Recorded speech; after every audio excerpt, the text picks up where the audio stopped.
Audio Jungle.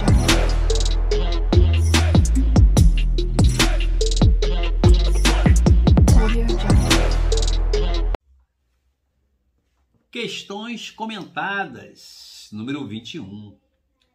Em uma família formada por um segurado do regime geral da Previdência Social, sua companheira, um filho legítimo e um enteado, caso o segurado faleça, a companheira e os dois filhos receberiam cada um terço da pensão por morte. Contudo, a companheira deverá comprovar a dependência econômica para fazer jus ao benefício da pensão por morte. Veja, questão difícil, né? Porque ela envolve aí conceitos que você tem que dominar. Conceito de dependente. Você tem que dominar esse. Vai lá na doutrina, Previdência, dependente. Tem que dominar. Aí uma, duas, três doutrinas aí. Nesse tópico, dependente do segurado, você tem que dominar. Senão você não faz a questão. Não tem jeito. E aqui eu vou trazer o conceito aqui, né? Companheiro, companheira, filho legítimo, de enteado. Vou trazer o conceito aqui desse valor da pensão por morte, né? O conceito aí de dependência econômica para poder fazer jus ou não à pensão por morte. Senão você não consegue nem se mexer. Tá? Então vou trazer aqui as legislações, fora aquelas da introdução. Vou citar aqui exemplos, né? Para ficar mais fácil. Vou deixar você numa situação em que no desenvolver você vai conseguir assimilar e achar a resposta correta para matar essa questão aí, ok? Então segura, fique firme, porque tem muitos conceitos, muitos detalhes nessa questão aqui. A gente olha assim, aparentemente, não, ela é complexa. E eu vou mostrar por quê. Veja, primeiro, quando se fala em dependente, nós estamos falando de quem? De beneficiários do regime geral da Previdência Social. Por quê? Porque os beneficiários do regime geral da Previdência Social são os segurados e os seus dependentes. Tá? Os segurados, de forma direta, tá? Contribui aí, aconteceu alguma coisa com o segurado, ele está amparado aí pela Previdência. Mas temos também os dependentes, ok?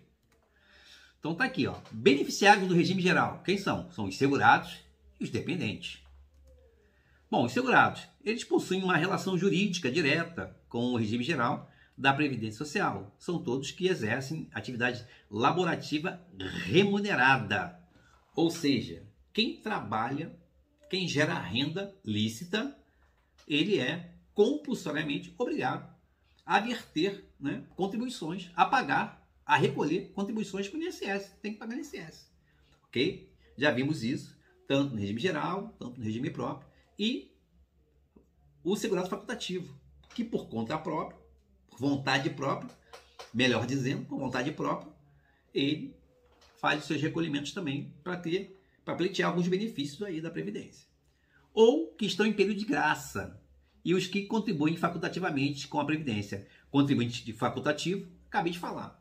Ele tem que pagar o seu carnê ou gerar sua guia GPS aí para pagar a Previdência. Juntamente com o contribuinte individual, que é um segurado obrigatório. O contribuinte individual também, ele por conta própria tem que pagar o carnê ou a guia GPS. Ok? Relembrando o conceito do período de graça. O período de graça é aquele em que o indivíduo não contribui para o sistema, mas mantém a qualidade de segurado. Ou seja, ele estava empregado, perdeu o emprego, deixou de recolher para a Previdência. Ele tem um período ali, um lastro temporal, que ele ainda vai ser o quê? Protegido, tutelado pela Previdência. Ah, eu tenho direito aí, doutor. Eu perdi o emprego, tal, aconteceu esse acidente, aconteceu isso, aconteceu aquilo. Bom, calma, vamos ver se você está no período de graça ainda. Dentro do período de graça, você ainda consegue ter o benefício. O período de graça começa a contar a partir do primeiro dia do mês seguinte à da cessação das contribuições. Parou de recolher nesse mês, né? O período de graça, né, começa no primeiro dia do mês seguinte da cessação das contribuições ou da segregação. Na segregação aqui, a doutrina do livro jurídico fala que é o que? O ebola. E hoje podemos até pensar em Covid, isso tem que ser afastado, né, do meio social ali. Ou do livramento ou licenciamento daquele que é o preso, né, dependendo do caso. Por exemplo, a pessoa que fica desempregada no dia 15 de abril de 2022 tem seu período de graça iniciado no dia 1º de maio de 2022, um mês depois. Ok? Veja, a fundamentação legal, né, dos beneficiários do regime geral está onde? Artigo 11 da Lei 82.13, artigo 12 da Lei 82.12, 91 e artigo 9º do Decreto 3048. Então, você vê aqui que envolve a Lei 82.13, que é a Lei de Benefícios, a Lei 82.12, que é a Lei de Custeio ou Financiamento, né, da Previdência, e o Decreto 3048 de 99. Essas leis aqui, meu amigo, para quem está me acompanhando aí, sabe que é lugar comum. Decreto 3048, Lei 82.13, meu amigo, isso aí você tem que... É Bíblia, tem que saber. A gente vê aqui constantemente para você poder começar a fazer as questões. Por isso está lá na introdução, né, naquele rol de legislações ali. Dependente do segurado, né?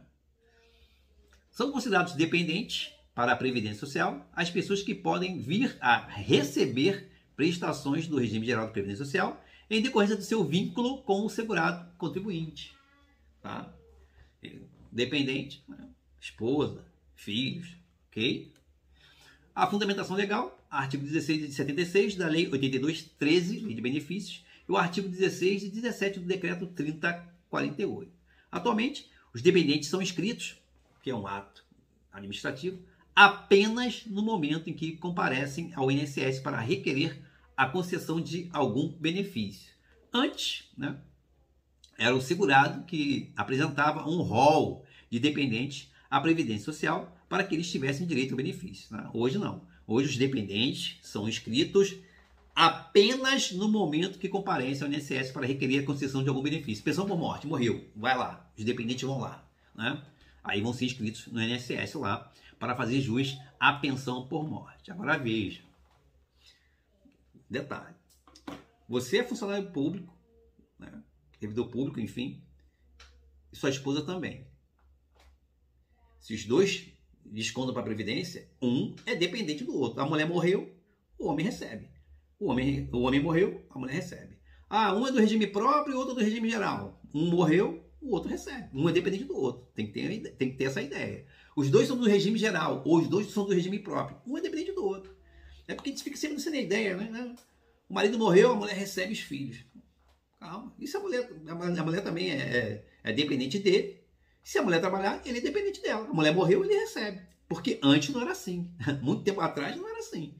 Tá? Então hoje, né, há uma reciprocidade. Os dois trabalham, né? Então ambos são dependentes. Para não ficar naquela caixinha ali, o marido morreu, a mãe e os filhos são dependentes. Vamos abrir mais esse horizonte. Ainda mais para você que está chegando agora aí, tendo esse contato com o direito constitucional, administrativo e previdenciário. E no previdenciário, muitas coisas são diferentes. Tá? Para quem já está no direito há bastante tempo aí, é bacharel, enfim, tem alguns detalhes. Né? No direito civil, ele se igualou à idade penal, de 18 anos. No direito civil era 21 e tal. Aí veio um novo Código Civil aí, passou para 18. Então se igualou com o quê? Direito penal. Só que no direito previdenciário, não. Continua 21 anos. Então na tua prova vem lá, não sei o que, 18 anos você... Previdenciário, 21. E eu vou falar isso. Falei agora antes que eu me esqueça. Tá?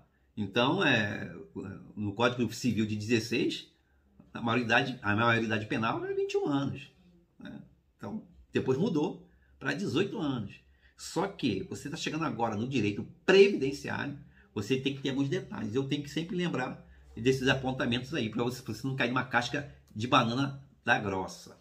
Veja, conforme o artigo 18 da Lei 82.13, Lei de Benefícios, os dependentes podem vir a receber as seguintes prestações do regime geral. Veja, o que eu coloquei aqui? Prestações do regime geral. Benefícios e serviços. A gente só fala, ou só foca, ou você só ouve falar dos benefícios, que é o quê? Pensão por morte ou auxílio reclusão, que o dependente faz jus. meu pai foi preso, mas ele pagava a previdência. Mas, pô, auxílio reclusão. Ah, meu pai morreu, pensão por morte. A gente só ouve falar nisso. Então, as prestações do regime geral de previdência social para os dependentes inclui também serviços. Quais serviços, Mauro? Reabilitação profissional e serviço social. Por isso que está até em amarelo. Por quê? Porque você na mídia, né, em várias situações de matérias aí e tal, só vê isso aqui. Dependentes, pensão por morte, auxílio reclusão. Só que ele também faz jus aos serviços, né, da Previdência, que é a reabilitação profissional, ou seja, readaptar você a uma situação. Ah, eu sou dependente, perdi minha perna no acidente. Pô, sou cadeirante. Então, a reabilitação profissional é o quê? É você agora vai fazer um curso de informática, trabalhar na parte administrativa. A reabilitação profissional é isso. E os serviços sociais. Veja, os incisos do artigo 16 da Lei 82/13, Lei de Benefícios, de forma hierárquica e sequencial, estabelecem classes ou ordens de recebimento do benefício da pensão. Por quê? Tem doutrina que vai falar, classe tal, tal, tal. E tem doutrina, livro jurídico, que fala assim, a ordem. Mas é a mesma coisa, só que a grande maioria usa classe. Primeira classe, segunda classe. Bom, está lá no artigo 16, a Lei 82/13. Inciso 1. O cônjuge, a companheira, o companheiro e o filho não emancipado de qualquer condição menor de 21 anos ou inválido ou que tenha deficiência intelectual ou mental ou deficiência grave. Está ali tudo com asterisco ali para que eu possa explicar isso para vocês. Sintonizar. Bom, a emancipação, né, tá lá, não emancipado. O que é emancipação? Conceito do direito civil. É a forma pela qual uma pessoa que ainda não atingiu a maioridade deixa de ser considerada relativamente incapaz e torna-se capaz para praticar os atos da vida civil sem a tutela dos pais. Antecipa, então, a capacidade civil. Está onde isso? Artigo 5º, parágrafo único, Código Civil. Aí você vai ver lá, casamento, concurso público, tá lá o rol no parágrafo único do artigo 5º, a situação em que haverá, né, a emancipação, ou seja, a antecipação da capacidade civil. Tá? O serviço militar não caracteriza a hipótese de emancipação. Ah, meu filho está servindo, ele foi voluntário de 17 anos. A maioridade é 18, civil, né? 17 anos, então ele está emancipado? Negativo. O filho estudante universitário não mantém a condição de dependente até os 24 anos. Para o direito previdenciário, o limite é 21 anos. Veja, é outra também confusão que as pessoas fazem aí. Ah, porque eu ouvi falar, pensão alimentícia até 24 anos se tiver na universidade, sendo universitário. Isso aí, direito civil, o filho estudante universitário não mantém a condição de dependente até os 24 anos. Para o direito previdenciário, o limite é 21 anos. Tá? Então, não tem nada a ver aqui. Ah, mas ele é dependente porque ele faz universidade. Não. Direito civil, tudo bem. Mas no direito previdenciário, o limite é 21 anos. Tá? Se você vê alguma questão aí falando que o universitário mantém a condição de dependente até os 24 anos ou até quando, né, terminar a universidade. Né? De repente ele não termina a universidade com 24, termina com 25, 26. É lenda urbana. Tá? Para o direito previdenciário, o limite é de 21 anos.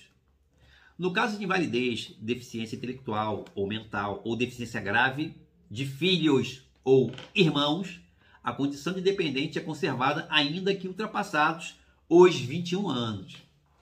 Veja, no caso de deficiente intelectual, mental ou deficiência grave de filhos ou irmãos, é qualquer idade, desde que, né, a deficiência tenha iniciado antes dos 21 anos. Porque você vai ler também em muitos livros por aí, apostila, qualquer idade, deficiente, qualquer idade. Não é bem assim.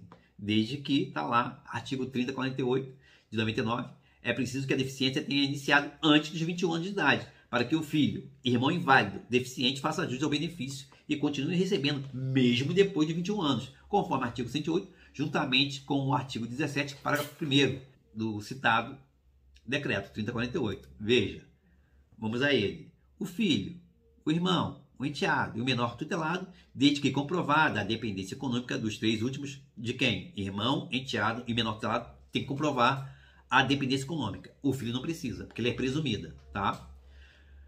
Bom, se inválidos, né? Ou se tiverem deficiência intelectual, mental ou grave, não perderão a qualidade de dependente, desde que a invalidez ou a deficiência intelectual, mental ou grave tenha ocorrido antes de uma das hipóteses previstas no inciso 3 do caput, tá? Então, tá aqui a fundamentação que você precisa saber para você dar uma lida, dar uma pesquisada, também que faz parte você fazer de encontro à informação, tá ok? Mais uma vez, o filho não precisa, né, demonstrar a dependência econômica, porque é presumida através da certidão de nascimento. Agora, o irmão, o enteado e o menor tutelado tem sim, ok? Que comprovar a dependência econômica. Lembrando que o enteado e o menor tutelado está na primeira classe, tá? E o irmão na terceira classe, ok? Tá aqui, a primeira classe: cônjuge, companheiro, companheira, filho emancipado de qualquer condição, menor de 21 anos, ou inválido, ou deficiente intelectual ou mental, tá? Deficiência grave. Inciso 1. Segunda classe, tá? Os pais. Terceira classe, os irmãos não emancipados, de qualquer condição, menor de 21 anos, ou inválidos, ou que tenha deficiência intelectual ou mental, ou deficiência grave. Isso aqui, como eu acabei de falar, não emancipado, é o mesmo conceito, menor de 21 anos, ou inválido, que tenha deficiência intelectual ou mental, também já acabei de dar o conceito. Ok? Ok. Veja, importante, via de regra, os dependentes da primeira classe ou ordem têm a dependência econômica presumida, ou seja, não precisam comprovar a dependência econômica. No caso do cônjuge, a comprovação é dada pela certidão de casamento. No caso dos filhos, pela certidão de nascimento. Então, isso aqui é presumido. Ou seja, precisa comprovar. Mostrou lá, são dependentes, né? Direto. Aqui, filho, esposa, aqui. Agora nós temos aqui as exceções. São dependentes de primeira classe, que precisam comprovar a dependência econômica, o enteado, o menor tutelado, o menor sob guarda, ex-cônjuge ou ex-companheiro ou ex-companheira, tá? E eu vou falar sobre cada um deles. Aí sim, você vai ver. Mesmo pertencendo à primeira classe, esses, enteado, menor tutelado, sob guarda, ex-cônjuge ou companheiro, eles vão precisar comprovar que dependem financeiramente. As classes seguem uma regra hierárquica, né, de concessão do benefício. Os dependentes da classe superior excluem os dependentes de classe inferior. Caso tenha dependentes da primeira classe, os dependentes de segunda e terceira serão excluídos. Os dependentes da segunda classe excluem os dependentes da terceira classe. Veja, está trabalhando lá segurado. Ele não é casado e não tem filhos. Primeira classe ele não tem, mas tem pais. Ele morreu, os pais recebem. Se os pais recebem, o da terceira classe, né, irmãos, não recebe. Ok? Isso fica bem claro. Ok? Ou ele trabalha, mas tem esposa e filhos. Ele vem a falecer, os pais, segunda classe, e os da terceira classe, irmãos, não vão receber. Isso tem que ficar bem entendido no seu estudo, no seu discernimento, na sua compreensão. Vamos, por exemplo, se tiver um cônjuge, né, primeira classe, os pais, segunda classe, não tem direito à concessão do benefício, como eu acabei de falar. Eu sou casado, tenho os pais, né, ascendente, direito civil, ascendente. Venho a falecer, mas sou casado, minha esposa vai receber. Logicamente, meus pais, meus ascendentes não vão receber. Agora, mesmo que o cônjuge que recebe a pensão por morte venha a falecer, o auxílio não será direcionado para os seus pais. Eu faleci, segurado do regime geral, vem a óbito, minha esposa recebe, meus pais que são vivos, meus ascendentes não recebem. Mas a mulher dele faleceu. Então vamos pleitear os pais, né? Vamos pleitear na justiça. Negativo. É proibido, meu filho. É por lei. Não tem jeito. A pensão que ela recebia, minha, né, que eu faleci, a pensão que ela recebia, não transfere porque ela morreu um dia depois, um mês depois, enfim, ela morreu, os pais vão pleitear, mas ela morreu. Vamos pegar a pensão dele. Negativo. Entendeu? Acabou o milho, acabou a pipoca. Não vai ter jeito. Filho não emancipado, enteado e o menor tutelado. Veja que eu estou destrinchando o artigo 16 ali, dependente, estou destrinchando cada um para que você possa se sintonizar e tirar suas conclusões para poder acertar a questão. Filho não emancipado, enteado e o menor tutelado. Veja, filho não emancipado, de qualquer condição, menor de 21 anos, ou inválido, ou que tenha deficiência intelectual ou mental ou deficiência grave, é dependente do segurado do regime geral de previdência social. Bom, meu filho não se emancipou, menor de 21 anos, é meu dependente. Ou, se é meu filho, tem um problema intelectual, deficiência mental, é dependente do segurado. Aqui, ó, independente da idade. Né? Meu filho, ele nasceu com um problema. Né? Então, ele é meu dependente. Não vai cessar aos 21 anos.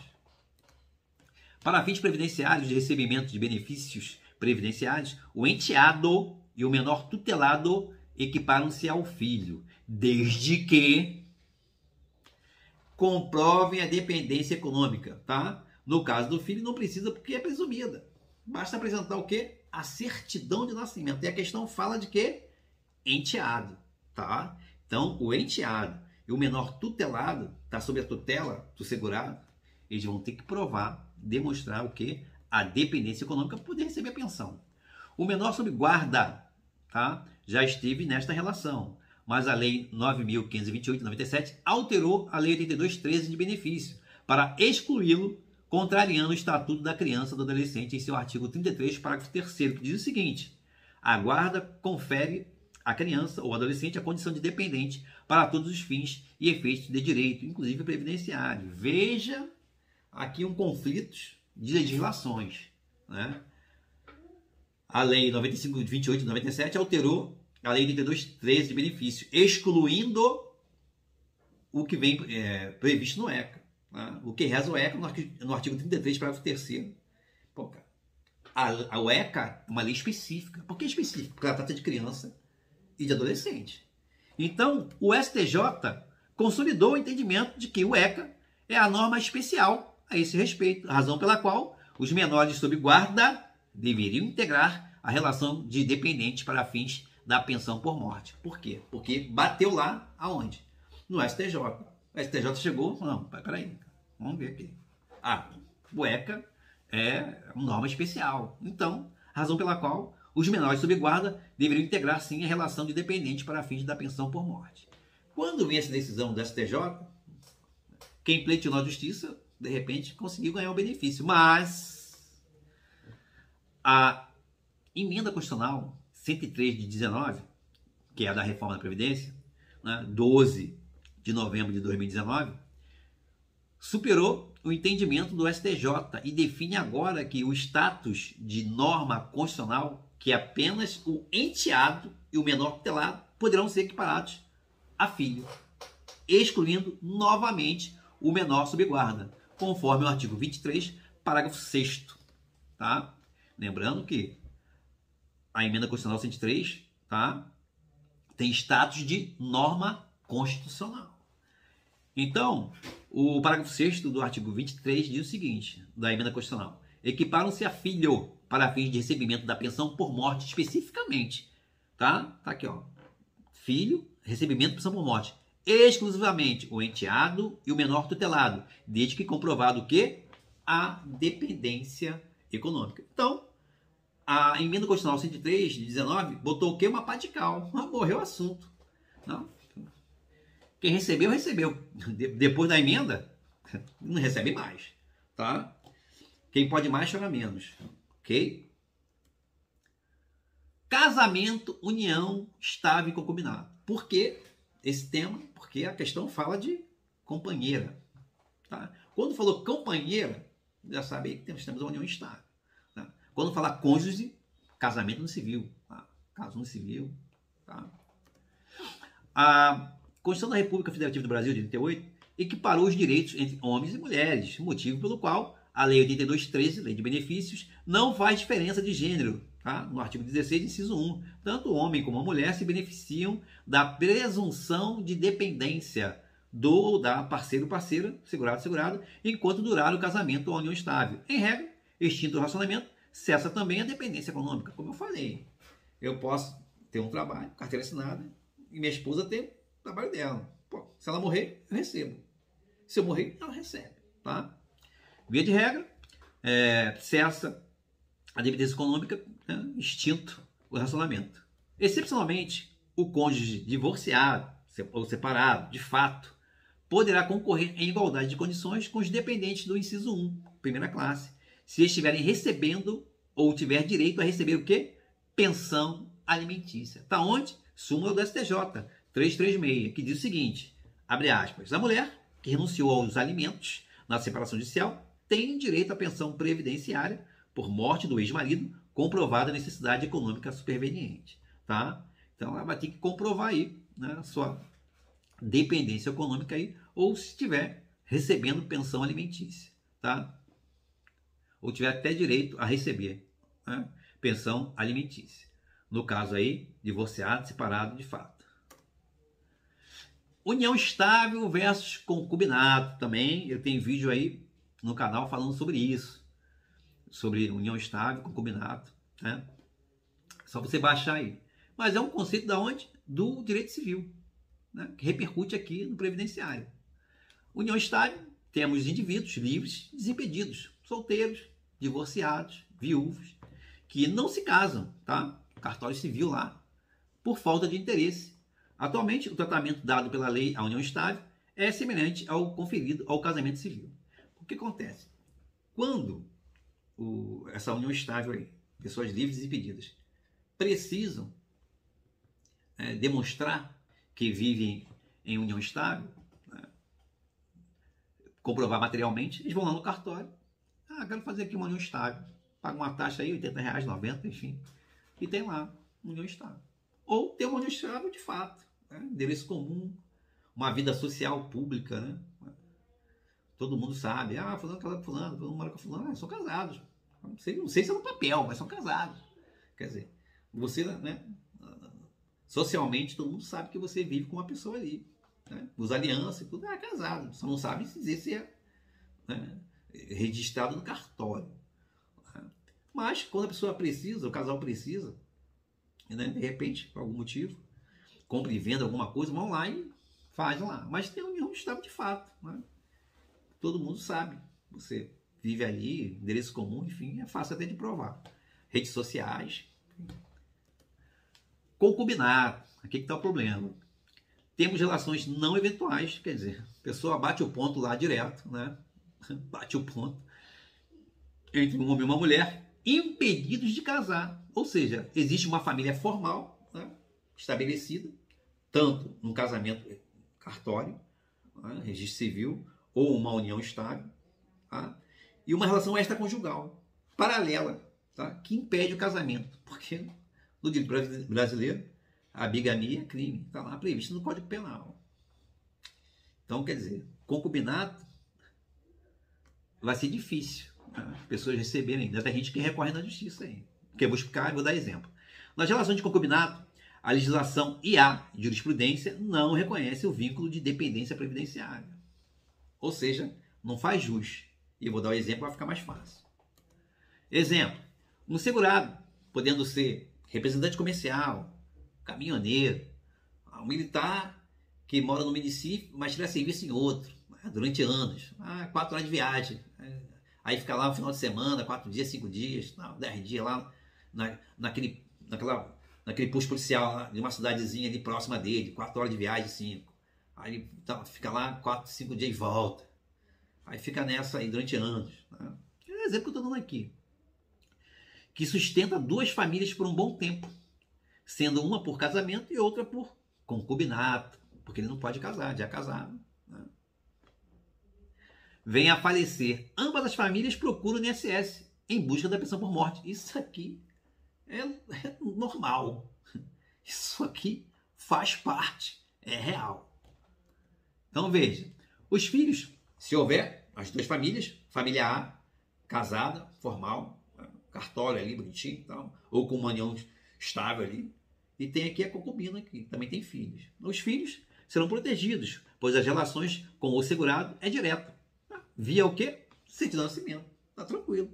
As mulheres, porém, terão situações diferentes. A esposa terá direito ao benefício. Por quê? Ou porque ela tem uma certidão de casamento, ou uma declaração de união estável, ou tem uma união estável de fato, tá? E quando é concubina, não. Irmão, aí vai ter que provar, para comprovar sua situação. Mas, no caso aqui, a esposa, casada no civil, a situação dela fica bem mais fácil, né? Certidão de casamento, morreu, problema.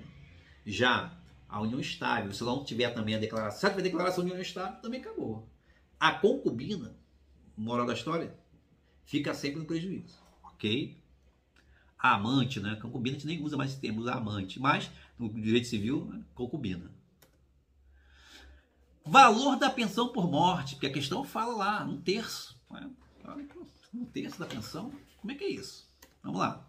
No tocante ao valor da pensão por morte, a emenda constitucional 103 de 2019 criou um sistema que estabelece uma cota familiar de 50%, que é uma parcela fixa da aposentadoria que o segurado recebia ou teria direito a receber, acrescida de cotas de 10% para cada dependente habilitado no benefício, até o máximo de 100%. Ou seja, eu vou dar um exemplo, você vai ver o seguinte, tem que fechar 100%. Se ele tiver mais dependente, meu irmão, morreu nos 100%.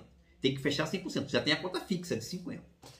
O detalhe é o seguinte, a gente pode perceber que toda reforma, né, que existe, meu amigo, com certeza é para diminuir o benefício. Não tem jeito, cara. Falou em reforma da Previdência, é diminuição de direito, ok? Lembrando que dentro de uma mesma classe ou ordem, primeira classe, segunda classe, terceira classe, os dependentes concorrem em igualdade de condições. Estamos falando aqui, no caso aqui, primeira classe ali, dando exemplo aqui, o esposo, esposa e 2 filhos, tá? Independente aí, não vamos botar questão aqui de companheiro, enteado, não. Uma situação, esposo, esposa e filhos, 2 filhos, para ficar mais fácil. Exemplificando, uma família formada por um pai, segurado, sua esposa e 2 filhos, tá? Quando fala esposa é porque registro civil, cartório, tá? Certidão de casamento. E 2 filhos, não tem um enteado aqui, 2 filhos legítimos também, certidão de nascimento. Caso o pai venha a falecer, a mãe e os 2 filhos receberiam cada um 1/3 da pensão por morte. Essa é a forma de divisão do benefício. E eu vou demonstrar para ficar bem mais fácil. Então vamos lá. Nesse exemplo que eu dei, né? Esposa, esposa, cartório, certidão de casamento, filhos, certidão de nascimento. Para ficar mais fácil, para você poder entender o raciocínio das cotas. Bom, nesse caso aí, o segurado faleceu, ele tem a sua esposa e 2 filhos. São tudo dependentes. A cota é fixa. 50%, parcela fixa. E cada dependente vai ter o quê? 10%. Se ele tivesse aqui mais 2 filhos aqui, 4 filhos, eu ia botar aqui. 4 filhos mais a mãe, 5. Dependente, 10%. Aí daria o quê? 50% mais da cota 50%. É o que ele vai receber. Se ele tiver 10 filhos, não adianta. Somou aqui os 50, mais os dependentes, é até 100. Toda reforma é para prejudicar o trabalhador, né? Aquele que paga a Previdência. Entendeu? Então veja. Como exemplo, nós temos 3 dependentes, né, habilitados. A mãe aqui, casada, certidão de casamento. E os filhos, né, certidão de nascimento. Nós temos 3 dependentes habilitados, seria um problema, tem que estar na justiça para provar. Não, precisa estar aqui, para poder você entender o raciocínio. A pensão por morte terá o valor de 80%, tá? 50% da parcela fixa, 10% de cada dependente, mãe e 2 filhos. Então, 30% mais 50%, 80% da aposentadoria que o segurado recebia, tá? No caso, se ele já fosse aposentado, tá? Ou que ele viria a receber. O raciocínio aqui, o cálculo é esse. A cota é fixa de 50% e 10% para cada dependente até atingir o máximo de 100%. No caso da nossa família aqui, que são 3 dependentes, né? Pô, nós estamos aqui 80%. E se um dependente morrer? É a pergunta que não quer calar. Quando um dependente perde o direito ao benefício da pensão por morte, a sua cota individual de 10% cessará, reduzindo o valor global para 70%. Ou seja, não haverá a transferência para os outros dependentes. Um dos dependentes morreu, a mãe morreu, ou depois de 21 anos, né, 23 anos, né, 22 anos, esse aí, meu amigo, não recebe mais. A cota, esse 10% vai ser dividido, 5% para cada um, para a mãe que sobrou e para o irmão que sobrou? Negativo. Negativo. Vai ser o quê? 70%. Por quê? Ou por morte, ou porque passou de 21 anos, meu amigo, não tem essa de transferir a cota à parte para os outros.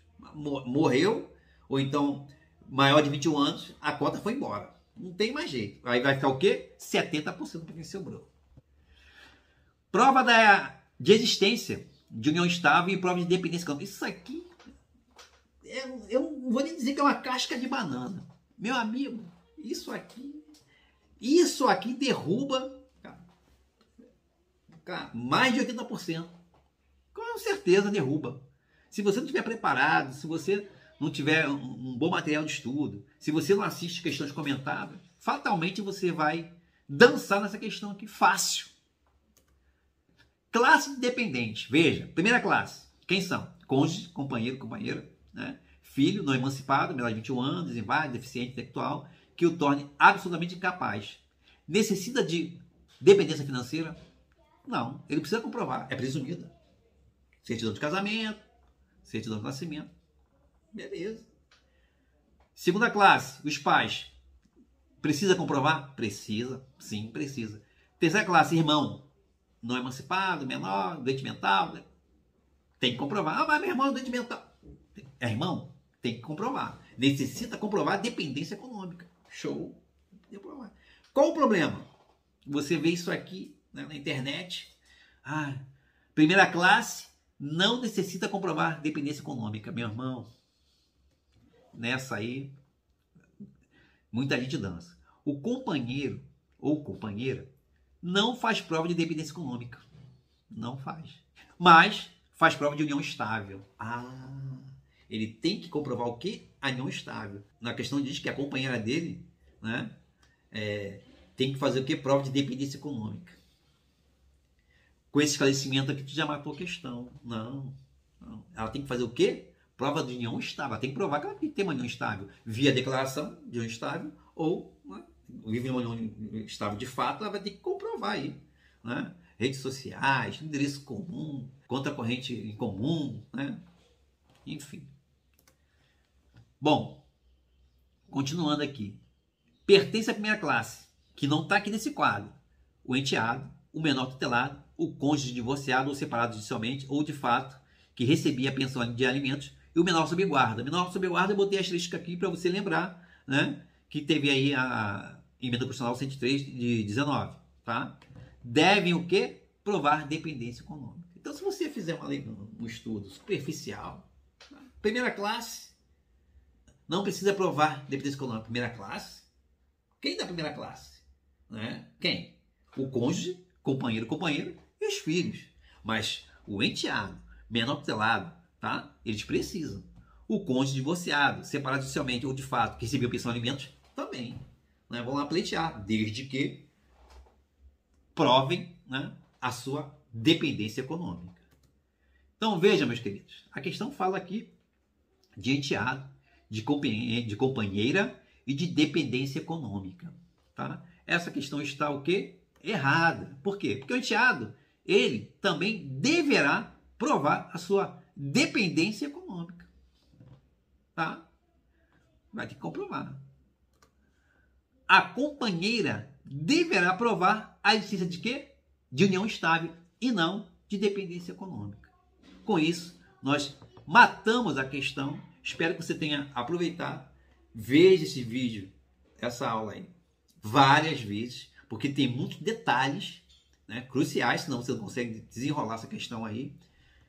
Desejo a você forte abraço, Sucesso sempre e bons estudos!